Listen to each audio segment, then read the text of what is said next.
आजकाल रस्त्यावर नजर टाकली की हिरव्या नंबर प्लेट असलेल्या इलेक्ट्रिक गाड्यांची संख्या झपाट्यानं वाढलेली पाहायला मिळते. बातम्यांमध्येही सगळीकडे इलेक्ट्रिक गाड्याच पाहायला मिळतात. पेट्रोल, डिझेल आणि सीएनजीच्याही वाढत चाललेल्या किमती बघून आता प्रत्येकालाच वाटायला लागले की आपल्याकडे इलेक्ट्रिक गाडी असावी. पण इलेक्ट्रिक कार किंवा अगदी इलेक्ट्रिक स्कूटर जरी घ्यायचं म्हणलं की सगळ्यात मोठा अडथळा येतो तो बजेटचा. कारण पेट्रोलच्या तुलनेत या इलेक्ट्रिक गाड्या अजूनही बऱ्याच महाग आहेत. त्यातही काही कंपन्या battery as a service option देतात, पण नंतर महिन्याला पैसे भरून शेवटी लाँग टर्ममध्ये गाडीच्या किमतीपेक्षा जास्तच पैसे कंपनीला दिले जातात.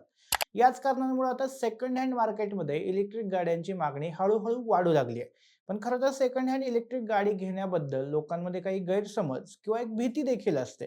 तुमच्यापैकी अनेकांनी हे ऐकलं असेल की इलेक्ट्रिक कारमध्ये बॅटरी वॉरंटी फक्त गाडीच्या फर्स्ट ओनरला, म्हणजे पहिल्या मालकालाच मिळते. हे ऐकूनच कितीतरी लोक सेकंड हँड ईव्ही घ्यायचा विचार सोडून देतात. पण खरी परिस्थिती काय आहे? सेकंड हँड ईव्हीला बॅटरी वॉरंटी मिळते का? आणि सेकंड हँड ईव्ही घेताना मग ती कार असो किंवा स्कूटर, काय काळजी घ्यायची हे सगळं आपण आजच्या व्हिडिओमध्ये पाहणार आहोत. व्हिडिओला सुरुवात करूया, पण त्याआधी चॅनलला सबस्क्राईब करून घ्या. मी सुदेश आणि तुम्ही पाहताय टेक भारी. आता सेकंड हँड पेट्रोल किंवा डिझेल गाडी घेताना त्यात आपण इंजिनचा आवाज, क्लच प्लेट, गिअर बॉक्स आणि अशाच बऱ्याचशा गोष्टी तपासतो. पण ईव्हीच्या बाबतीत गेम पूर्णपणे वेगळा आहे. ईव्ही घेताना काय काय चेक करायचं हे पाहण्याआधी आपण एक मोठा गैरसमज दूर करूया. तो म्हणजे बॅटरी वॉरंटी बद्दलचा. लोकांमध्ये असा एक खूप मोठा गैरसमज आहे की इलेक्ट्रिक कार किंवा स्कूटरमध्ये मिळणारी बॅटरी वॉरंटी ही फक्त पहिल्या मालकापुरतीच मर्यादित असते आणि गाडी विकल्यानंतर ती वॉरंटी संपते. पण मित्रांनो, ही गोष्ट पूर्णपणे खरी नाहीये. भारतातल्या बहुतांश मोठ्या ईव्ही उत्पादक कंपन्यांनी गाडीची किंवा बॅटरीची वॉरंटी ही मालकाची नाही तर वाहनाशी जोडलेली ठेवलेली आहे. म्हणजे टाटा, ओला, विडा अशा कंपन्यांच्या धोरणानुसार जर पहिल्या मालकाने इलेक्ट्रिक गाडी दुसऱ्याला विकली तर बेस वॉरंटी नवीन मालकाकडे ट्रान्सफर होते. ओला इलेक्ट्रिकच्या अटींमध्ये स्पष्टपणे लिहिलंय की बॅटरी टॉपअप वॉरंटी प्लॅन वाहन विकल्यानंतर उरलेल्या कालावधीसाठी पुढच्या मालकाकडेच ट्रान्सफर होतो. यासोबतच बेस वॉरंटी देखील नवीन मालकाच्या नावावर ट्रान्सफर होते असं कंपनीनं म्हणलंय. हिरोच्या विडा ब्रँडच्या इलेक्ट्रिक स्कूटरसाठी देखील हेच धोरण आहे. बॅटरी वॉरंटी पूर्णपणे ट्रान्सफरेबल ठेवल्यामुळे गाडीची रिसेल व्हॅल्यू चांगली राहते असं कंपनीने स्पष्ट केलंय. त्यामुळेच भारताच्या काही प्रमुख ब्रँडच्या बाबतीत तरी सेकंड हँड घेतल्यावर वॉरंटी संपते हा समज चुकीचा आहे. आता सांगतो की ही गोष्ट पूर्णपणे खरी नाही असं का म्हणलं.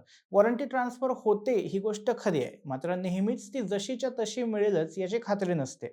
काही कंपन्या दुसऱ्या मालकासाठी कव्हरेज थोडं कमी करतात. म्हणजे मूळ मालकाला जर लाईफ टाईम किंवा 15 वर्षांची वॉरंटी मिळाली असेल तर दुसऱ्या मालकासाठी हे कव्हरेज साधारणपणे 8 ते 10 वर्षांचं होऊ शकतं.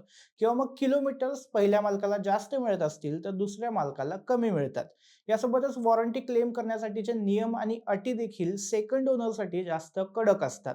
जर पहिल्या मालकाने गाडीची नियमित सर्व्हिसिंग वेळेवर आणि केवळ अधिकृत सर्व्हिस सेंटरमधून केलेली नसेल तर कंपनी थेट वॉरंटी नाकारू शकते. तसंच गाडीच्या वायरिंगमध्ये बाहेरून काही बदल म्हणजे मॉडिफिकेशन्स केलेले असतील, अनधिकृत ॲक्सेसरीज जोडलेल्या असतील किंवा बॅटरी मॅनेजमेंट सिस्टीम सोबत काही छेडछाड झालेली असेल तर वॉरंटी तिथेच संपते. त्यामुळे सेकंड हँड इलेक्ट्रिक कार किंवा स्कूटर घेताना सगळ्यात पहिली आणि महत्त्वाची पायरी म्हणजे त्या गाडीचा अधिकृत सर्व्हिस सेंटरमधून संपूर्ण सर्व्हिस रेकॉर्ड तपासून घेणं.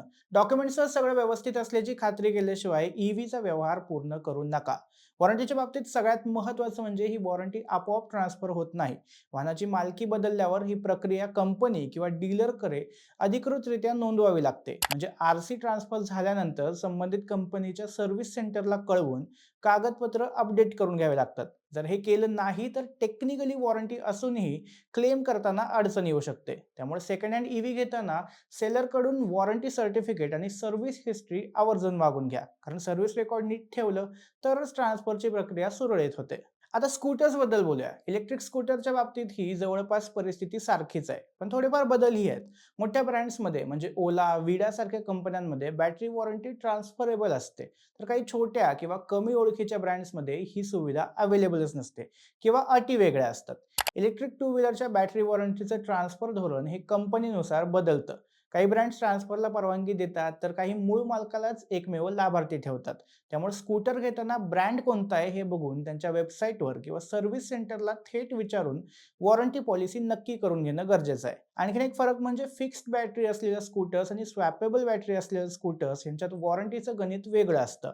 फिक्स बॅटरी स्कूटर्सना साधारणपणे 3 वर्ष किंवा 30,000 किलोमीटरची वॉरंटी मिळते, तर प्रत्यक्षात या बॅटरीज 5 ते 7 वर्ष टिकू शकतात. आणि स्वॅपेबल बॅटरी मॉडेल्समध्ये वैयक्तिक बॅटरीचं आयुष्य कमी असलं तरी ती बदलणं सोपं आणि तुलनेनं स्वस्त असतं. वॉरंटीचा मुद्दा झाला तरी बॅटरीच्या बाबतीत आणखीन एक मोठा गैरसमज म्हणजे इलेक्ट्रिक गाड्यांची बॅटरी ही काही वर्षानंतर डेड होते आणि पूर्णपणे बदलावीच लागते. हे पण चुकीचं आहे. आपल्या फोनच्या बॅटरीप्रमाणे काही काळानंतर गाड्यांच्या बॅटरीची क्षमता कमी होऊ शकते, पण ती पूर्णपणे बंद होत नाही. अर्थात बॅटरी बंद पडत नसली तरी बॅटरी डिग्रेडेशनचा धोका असतोच. आणि एकदा डॅशबोर्डवर दिसणारी रेंज 100% चार्जिंगला पूर्ण दाखवते, पण गाडी रस्त्यावर चालवताना ती अतिशय वेगाने कमी होते. यालाच बॅटरीचे स्टेट ऑफ हेल्थ म्हणजेच SOH घसरणं असं म्हणतात. जर पहिल्या मालकाने गाडी नेहमी फास्ट चार्जरवर चार्ज केली असेल तर बॅटरीच्या सेल्सवर जास्त ताण येतो आणि तिचं आयुष्य कमी होतं. तिसरा गैरसमज मेंटेनन्स बद्दलचा आहे. सेकंड हँड गाडीला जास्त मेंटेनन्स लागतो हे खरं असलं तरी ईव्हीच्या बाबतीत ते तितकं लागू होत नाही, कारण मुळातच इलेक्ट्रिक गाड्यांचा मेंटेनन्स खूपच कमी असतो. गैरसमज तर दूर झाले, पण ईव्ही खरेदी करताना काही अडचणी नक्कीच येऊ शकतात. पहिले तर वॉरंटी आणि बॅटरी डिग्रेडेशन, ज्यावर आपण आता बोललोच आहे. दुसरी मोठी अडचण म्हणजे जुने होणारे सॉफ्टवेअर. जेवढ्या वेगाने नवीन टेक्नॉलॉजी आणि अपडेट्स येत आहेत ते पाहिलं तर फक्त 3 ते 4 वर्षांपूर्वी लॉन्च झालेली इलेक्ट्रिक कार आजच्या घडीला सॉफ्टवेअरच्या बाबतीत खूप जुनी वाटू शकते. फोनसारखंच इलेक्ट्रिक गाड्यांनाही ठराविक काळानंतर नवीन अपडेट्स मिळणं बंद होतं. ही एक अडचण देखील सेकंड हँड गाडी घेताना लक्षात ठेवावी लागते. बाकी सोबतच नॉर्मल पेट्रोल गाड्यांप्रमाणे गाडीला कुठं गंज लागलाय का, कुठे तुटफूट आहे का, किंवा मग डेंट आहे का, टायर्स कसे आहेत, या सगळ्या गोष्टी तर चेक करायच्याच. हे सगळं झालं तरी सेकंड हँड ईव्ही घेताना एक व्यावहारिक अडचण येते, ती म्हणजे रिसेल व्हॅल्यू. पेट्रोल डिझेल गाड्यांच्या बाबतीत कसं मार्केट सेट आहे. सेकंड हँड गाड्यांच्या किमतीसाठी बेंचमार्क फिक्स आहेत. ईव्ही मार्केटच नवीन असल्यामुळं गाडी विकणारा किंवा खरेदी करणारा यापैकी कुणालाच सेकंड हँड ईव्ही गाडीची नेमकी किंमत किती असावी याचा अंदाजच नाहीये.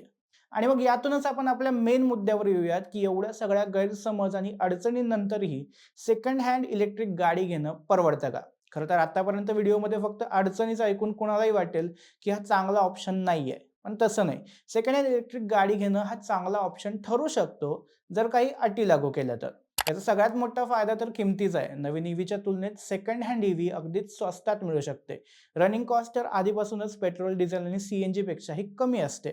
पण 3 गोष्टी तुम्ही नक्कीच तपासल्या पाहिजेत. पहिलं तर बॅटरीचा SOH रिपोर्ट आणि वॉरंटी स्टेटस. दुसरं म्हणजे वॉरंटी ट्रान्सफरची प्रक्रिया आणि तिसरं म्हणजे गाडीची फिजिकल कंडिशन. या तिन्ही गोष्टींची खात्री झाली तर सेकंड हँड ईव्ही हा खरंच चांगला पर्याय ठरू शकतो.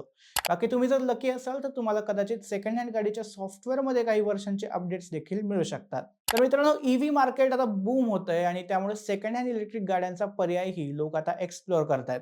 यामध्ये काही धोके नक्कीच आहेत, मात्र नीट खबरदारी घेतली, सगळ्या गोष्टींची नीट तपासणी केली तर सेकंड हँड ईव्ही देखील तुमच्यासाठी फायद्याची ठरू शकते. बाकी तुम्हाला काय वाटतं, इलेक्ट्रिक गाड्यांची मागणी कशामुळे वाढतेय? तुमची मतं कमेंट्समध्ये नक्की सांगा आणि टेक भारीच्या YouTube चॅनलला सबस्क्राईब करायला विसरू नका.